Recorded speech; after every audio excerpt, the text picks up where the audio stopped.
Salve, salve família vascaína, tamo junto galera para mais um vídeo, então já peço logo, deixa aquele like aí para dar moral aqui embaixo, e se você não é inscrito galera, vai no cantinho aqui ó, e já se inscreve aqui no canal, não esquece de ativar o sininho de notificações que é do lado do botãozinho vermelho aí de inscreva-se, porque todo dia que tem vídeo e todo dia que tem ao vivo aqui no canal, você vai receber a notificação do YouTube aí para saber que tem coisa nova no canal, beleza? Então, galera, no dia de hoje a gente vai estar falando de bastante assunto aqui. Vamos estar falando, obviamente, sobre a entrevista que a gente tem com o Júlio Brandt mais tarde aí, às 9h30 da noite. Então, fiquem ligados, porque vai ter muita coisa pra gente conversar. Vamos falar também sobre Cadu Fernandes, Renato Kaiser e André Rios, jogadores que podem estar voltando ou saindo do Vasco. Vamos estar falando sobre Vasco Fluminense, né, semifinal do Carioca aí, que acontece na quinta-feira. Vamos estar falando sobre possíveis esquemas táticos, escalação, jogadores que podem jogar ou não.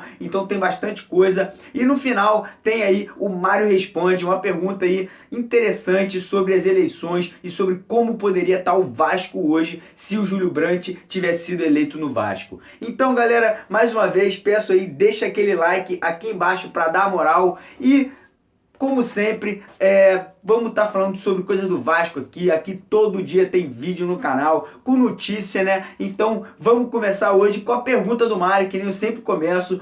Ontem eu perguntei para a família que ano tinha sido inaugurado São Januário, um estádio aí maravilhoso que foi construído, galera, pela força da família vascaína. E galera, todo mundo nos comentários acertou, fiquei super feliz de a galera realmente saber um pouco da história do Vasco. E um dos grandes intuitos meus com essa pergunta do Mário, que eu faço todo dia no começo do vídeo, é estar relembrando a galera da nossa história e ensinando para muitos que não sabem um pouco do nosso passado, dos jogadores, da história do nosso clube. Então galera, e São Januário foi inaugurado em 1927, no dia 21 de abril, com um jogo contra o Santos. Infelizmente eu acho que perdeu aquele jogo, mas não importa, foi uma inauguração linda, estádio lotado, e cara, durante aquela época São Januário era o maior estádio disparado do Brasil, não tinha Maracanã, não tinha nenhum outro estádio. São Januário aí sempre foi um estádio importantíssimo no cenário do futebol brasileiro e sul-americano desde a sua inauguração, galera.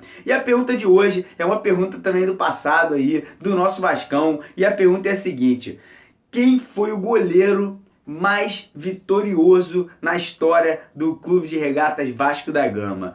Muita gente vai achar que pode ter sido um goleiro, pode ter sido outro. Eu realmente fiquei na dúvida. Quando eu fui pesquisar isso, eu chutei um e eu acertei no chute. Mas se você não sabe, vale a pena ir lá no Google, dar uma pesquisada no Wikipedia, pesquisa lá e volta aqui e deixa a sua resposta. Quem foi o goleiro mais vitorioso da história do nosso Vascão, galera?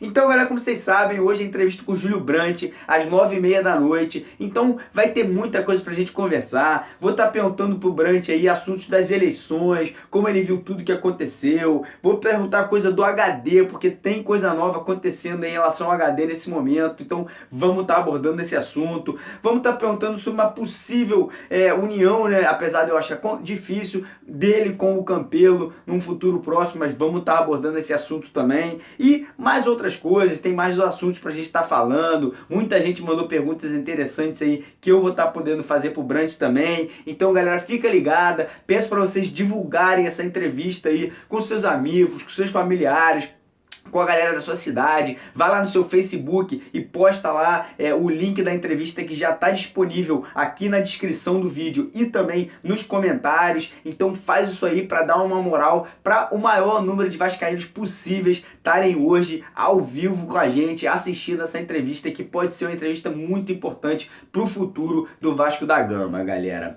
Agora vamos falar um pouquinho sobre esses jogadores aí, nesses dois jogadores que estão aí término de empréstimos do Vasco para alguns clubes, né? O Cadu Fernandes foi emprestado pelo Vasco ao Boa Vista para o Campeonato Carioca. Ele fez um bom Campeonato Carioca, principalmente na Taça Guanabara, foi eleito aí um dos melhores zagueiros dessa Taça Guanabara, retornou para o Vasco, já está treinando em São Januário, porém foi confirmado informado hoje pelo gerente geral de futebol que ele está disponível no mercado para ser emprestado. Ou seja, Zé Ricardo não deve estar contando com o jogador, não aí se interessou no futebol do Cadu Fernandes e ele deve estar sendo aí emprestado para algum clube, tomara que para um clube da Série A, para ele poder ter uma exposição legal, poder fazer um bom campeonato e de repente tá aí ganhando mais experiência para voltar para o Vasco no futuro e poder atuar, né, com a camisa do nosso Vascão. O outro jogador, o Renato Kaiser, é um atacante da base do Vasco, que fez muito sucesso na base do Vasco, porém, quando chegou o profissional não conseguiu ter oportunidade, não conseguiu aí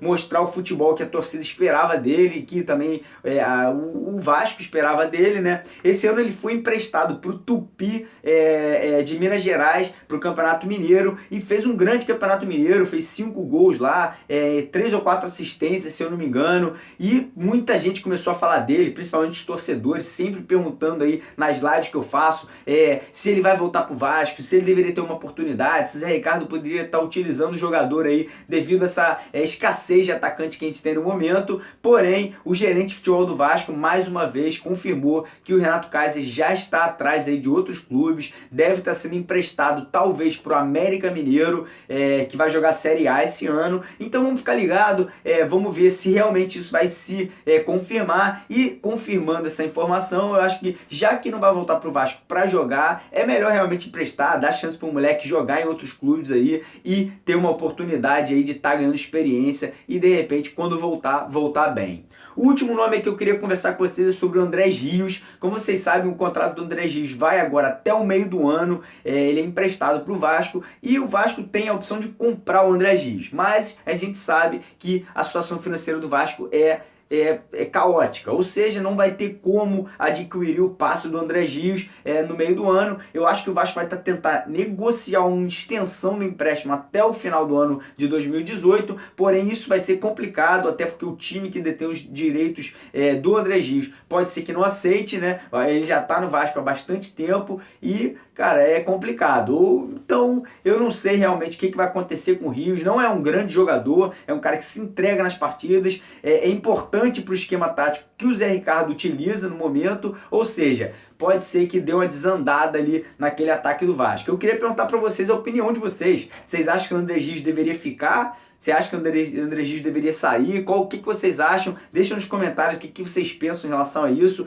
Na minha opinião, eu não acho que vai fazer uma grande falta se ele sair, mas também eu acho que o Zé Ricardo gostaria de contar com o jogador e isso é importante também pro plantel, né? Então deixa nos comentários o que vocês pensam, você acha que ele deveria ficar ou sair, eu gostaria de saber da opinião de vocês. Agora vamos falar um pouquinho sobre Vasco e Fluminense, galera. Vasco e Fluminense aí, como a gente sabe, quinta-feira, pela semifinal do Carioca, o jogo vai ser transmitido pela Sport TV, e galera, tem algumas coisas acontecendo aí. Como a gente sabe, Martin Silva tava com a seleção do Uruguai, tá voltando pro Rio aí na quarta-feira, vai chegar em cima da partida aí, vai ser avaliado, né, pelo departamento do médico do Vasco para saber se ele realmente tá fisicamente inteiro para ir pro jogo. Eu tenho certeza que o Zé Ricardo quer contar com o jogador, até porque o Gabriel Félix não transmite muita segurança ainda. Os últimos jogos aí que ele participou mostraram que muitas vezes assim, bolas defensáveis, ele não tomou nenhum frango, mas bolas defensáveis que o Vasco acabou tomando gol, ele não conseguiu ali esticar a mão, não conseguiu chegar na bola a tempo. Não acho que foram falhas realmente muito grandes, mas eram bolas que o Martin Silva provavelmente teria defendido se tivesse agarrando. Então, torcer para o Martin Silva voltar da seleção, ser avaliado e ser aprovado aí para esse jogo de quinta-feira contra o Fluminense. Os outros dois nomes aí que vêm sendo poupados desde o começo da semana nos treinamentos são o Evander, que sentiu, né, uma coisinha ali na perna, então vem sendo poupado, porém, segundo os médicos do Vasco, deve estar liberado para a partida de quinta, e o outro é o Paulinho, que também vem sendo poupado dos treinamentos, foi poupado na segunda, foi poupado na terça, e provavelmente amanhã deve estar treinando para poder se Deus quiser, ir para a partida, porque Paulinho é um cara que é super importante nesse esquema do Vasco e vem jogando bem aí nos últimos 2 jogos contra o Botafogo também. E o outro em que a gente não sabe ainda se vai ser titular, eu acho que vai depender muito do esquema tático que o Zé Ricardo vai estar colocando amanhã, é o Giovani Augusto. Como a gente sabe, voltou a treinar e está treinando super bem desde que voltou de lesão, então eu não sei ainda se o Zé Ricardo vai estar colocando ele de titular ou na reserva. Eu acho que vai depender muito do esquema que o Zé colocar no jogo amanhã.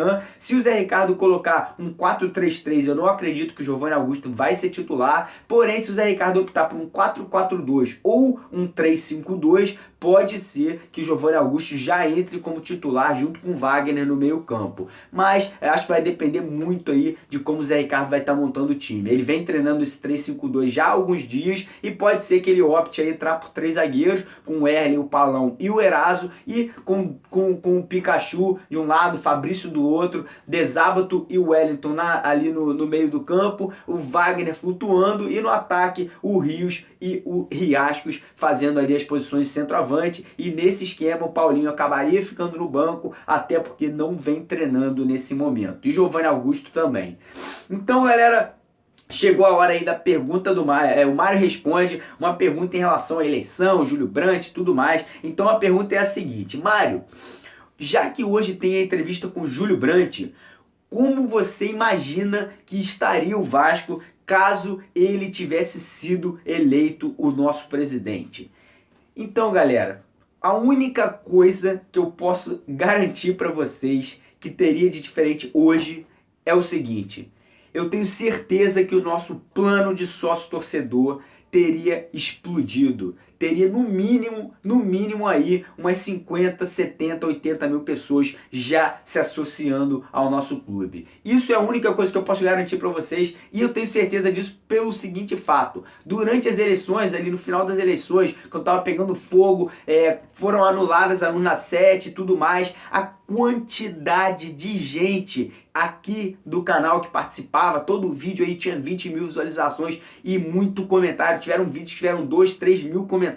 A galera via nos comentários e falava muito: já me associei, já tô me associando, Mário, me fala como é que se faz para me associar, a gente quer ajudar o clube e tudo mais. Então é por isso que eu tenho certeza que isso teria acontecido. Já em relação a patrocínio, em relação a jogador, em relação aí a questão financeira, administrativa, isso eu não tenho como garantir nada para vocês. Pelo que o Brandt mostrava nas pré-eleições, né, no projeto de candidatura dele, parecia que as coisas iam mudar e muito. Ele estava na Europa tentando negociar contrato com o patrocinador, com o jogador, conversou com o Eto'o. Eu acho que o Vasco estaria numa posição muito mais confortável, muito mais tranquila, mas eu não tenho como garantir isso para vocês. Isso é o que eu imagino e é o que eu acho. Hoje na entrevista a gente vai poder conversar com ele sobre isso e vamos estar perguntando qual eram os possíveis patrocinadores, jogadores que ele já estava conversando e tudo mais. Eu acho sim que o Vasco estaria numa situação mais confortável, e muito por causa da questão dos sócios e dos sócios torcedores. Então, galera, o vídeo hoje está ficando por aqui.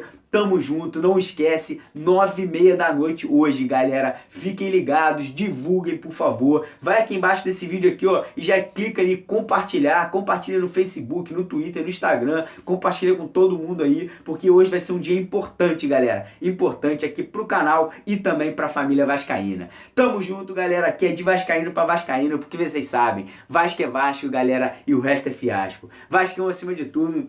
Vasco!